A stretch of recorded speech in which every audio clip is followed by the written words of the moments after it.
সুপ্রভাত সবাইকে। দেখতে দেখতে গরম বেশ ভালোই পড়ে গেল। আর এই গরমের সিজনের প্রথম লাউ দিয়ে ডাল হচ্ছে আজকে আমাদের বাড়িতে। লাউ দিয়ে মুগের ডাল তো সিদ্ধ হয়ে গেছে, সাতলাবো। এদিকে ভিন্ডি কাটা আছে ছোট ছোট করে, এগুলো সিদ্ধ হবে, সিদ্ধ করা হবে। কিন্তু অর্ধেক ভিন্ডি না বুড়ো হয়ে গেছে, মানে এত তাড়াতাড়ি পেকে গেল কী করে কে জানে। রোদের তেজ আর নয়তো এগুলো কোল্ড স্টোরেজে ছিল, এখন বার করেছে, কারণ কচি ভিন্ডি হওয়ার কথা। তো যা হোক, ডাল সাঁতলে দিয়েছি, একটা টমেটোও দিয়েছি টেস্টের জন্য। তো ডালটা ফুটে গেলে নামিয়ে নেব। আর এদিকে রান্না হবে শিমের ঝাল। তো শিমগুলোকেও কাটা হয়ে গেছে, শিমগুলো আগে ভাপিয়ে নেব। ভাপিয়ে নিলে ঝালটা করতে সুবিধা।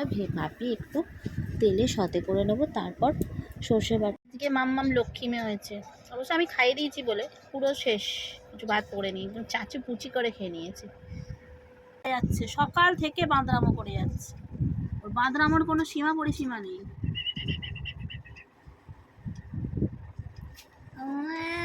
মেয়ের টিফিন দিয়েছি, পাড়ায় একটা দোকানে পরোটা করে, একদম তেল ছাড়া পরোটা, তেল ছাড়া একদম জাস্ট অয়েল ব্রাশ করে করে, আর খুব নরম হয়, পাতলা পাতলা পরোটা। সঙ্গে করে মটরের তরকারি। তো এটা টিফিনে নিয়ে যেতে পছন্দ করে, তো ওটাই আজকে ওকে টিফিন দিয়ে দিয়েছি।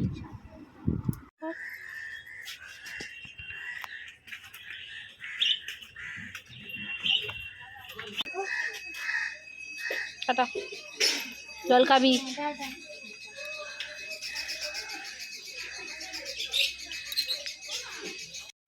এই দেখো আমাদের গাছের আম ঝরে ঝরে পড়ে যাচ্ছে। প্রচুর বউল এসেছিল, তারপর বউল ঝরে গেল, বউল ঝরে গিয়ে এখন আম ধরেছে। এবার আমগুলো খসে খসে পড়ে যাচ্ছে।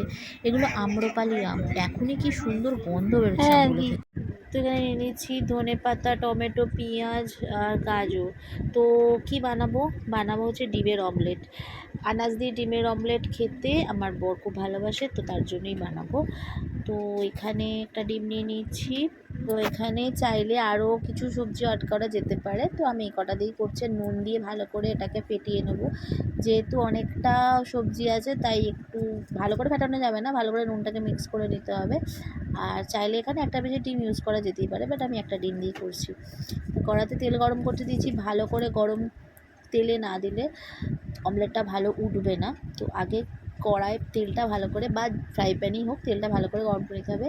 তো কড়াতে দিয়ে মিশ্রণটাকে ভালো করে ছড়িয়ে দিয়েছি। আর এটাকে এক্ষুনি উল্টানো যাবে না, এটা অন্তত কম সিম করা আছে, অন্তত 2 মিনিট রাখতে হবে, তারপর উল্টাতে পারা যাবে। না হলে এটা উল্টাতে পারা যাবে না, উল্টাতে গেলে ভেঙে যাবে আর জিনিসটা খারাপ হয়ে যাবে দেখতে। তো মোটামুটি হয়ে এসেছে, এবার এটাকে উল্টানোর অনেক টেকনিক আছে। এমনি না পারলে এটাকে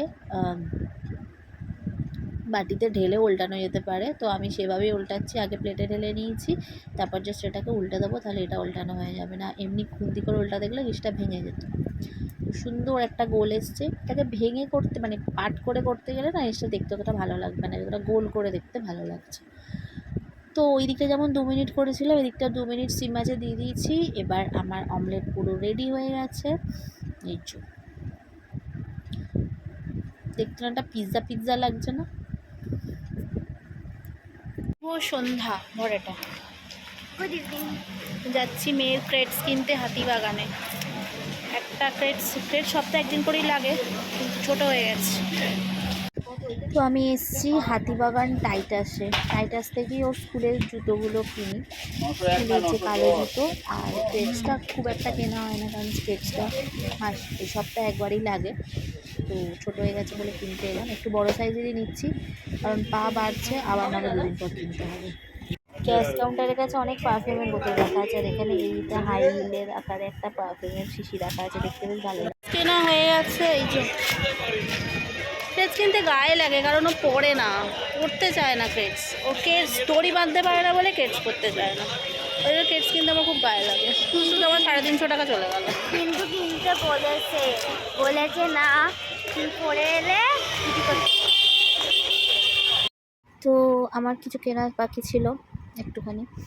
তো একবার সিটি স্টাইলে এসেছিলাম, সিটি স্টাইল থেকে কিনতাম না, বাট সিটি স্টাইলে কালেকশানটা দেখতে এসেছিলাম, বেশ ভালো ভালো এসছে উইন্টার কালেকশান।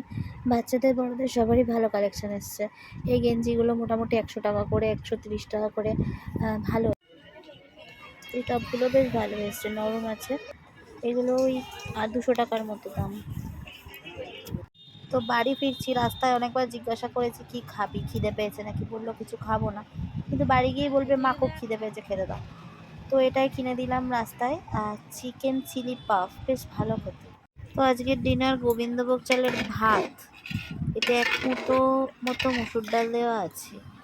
আর এদিকে আজ হবে আলু ভাজা, তার জন্য আলুটাকে কাটা হয়েছে, নুন, হলুদ, লঙ্কা গুঁড়ো আর আমচুর গুঁড়ো নিয়ে ভালো করে মেখে দিয়েছি। একটু এক্সেস জলটা ঝরে যাবে, তাহলে বেশ করকরে হবে। আর আজকের ডিনারটা দেখিয়ে দিলাম। তো ভিডিওটা এখানেই শেষ করছি। এবার তো ব্যাস রাতের খাওয়া দাওয়া খেয়ে শুয়ে পড়া, তো কোনো কাজ নেই। আর এখানে ডিম সিদ্ধ হয়ে গেছে, জাস্ট ছাড়াবো, একটু ঠান্ডা করতে দিয়েছি জলে। তো চলো আজকের মতো টাটা, আবার কাল আসছে একটা নতুন ভিডিও নিয়ে, সঙ্গে